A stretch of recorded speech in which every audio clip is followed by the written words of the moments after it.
Record oil output to make Ottawa's emission caps more daunting. Oh, Listen, I've been following you for a while, so I know you're a data-driven guy, and you're really going to respond to the kind of data that I'm going to show you.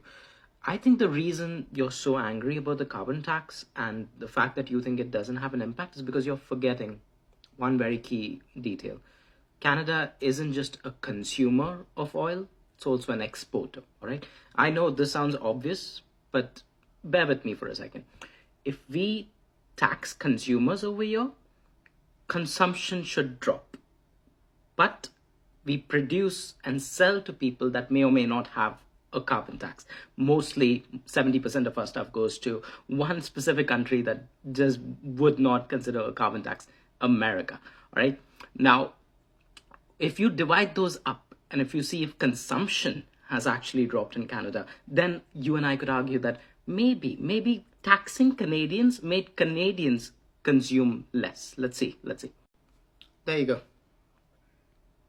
That's consumption in Canada. That drop over there, you and I could argue, yeah, fine, that's COVID, but it hasn't recovered to pre-COVID levels yet.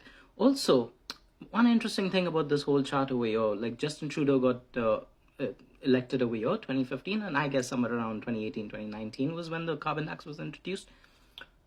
Canada's population has gone up over that period, right? So why is it flat? Why is our consumption either flat or declining? Why? Interesting, eh? Okay, fine.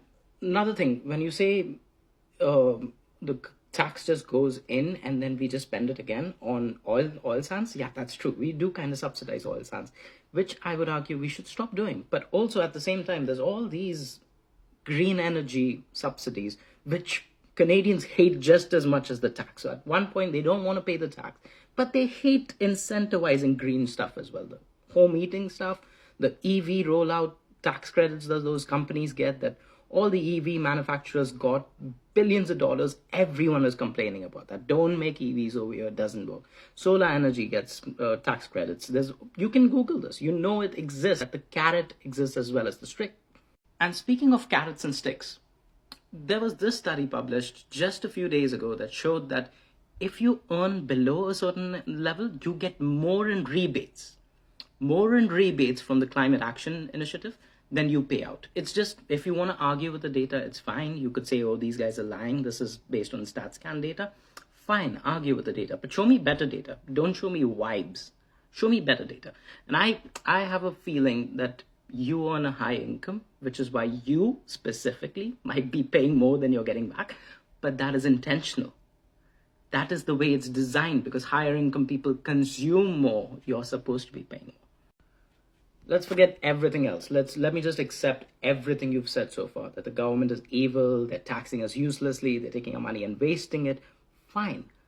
What do we owe to our global partners who buy all the oil and shit that we produce over here, right? We have export partners. All of them want carbon price. It's right over here. Too small to read, I know, but let me just take my word for it. United Nations, all these countries want carbon taxes because they don't produce like us. They consume. China's one of them. China's there. China wants a carbon tax. India has a carbon tax. That's where I'm from. India, this is one of the biggest consumers of oil, hates the fact that it has to import 80% of oil. So what it does to discourage consumption within the country is it has a carbon tax. It doesn't call it a carbon tax. It calls it an excise duty, but that's existed for years. For years, we've tried to discourage people from consuming, not for climate-related reasons, just because it wreaks havoc on the economy if too many people consume too much oil. But it's there. Now, I want you to consider this. The biggest oil consumers in the world, America, Europe, India, and China. All right. Out of those four, three of them have carbon pricing. We are sellers. So when your buyer comes to you and says, this is what we want, you're going to give it to them. All right. Doesn't matter if the science, by the way, the scientists agree with this. Scientists say it's a good idea, which is a whole nother topic. But even if that was wrong, even if the government was evil, just based on free market economics, 3 out of 4 buyers, and even the fourth buyer, even in the US, California has carbon taxing, whole other thing. But your buyers want this. This is what the free market is. And COP28 is going on right now. COP26 is when the carbon taxes were announced by Justin Trudeau, and COP26. Every COP is just a meeting of buyers and sellers, and the buyers are getting more frustrated with sellers like us.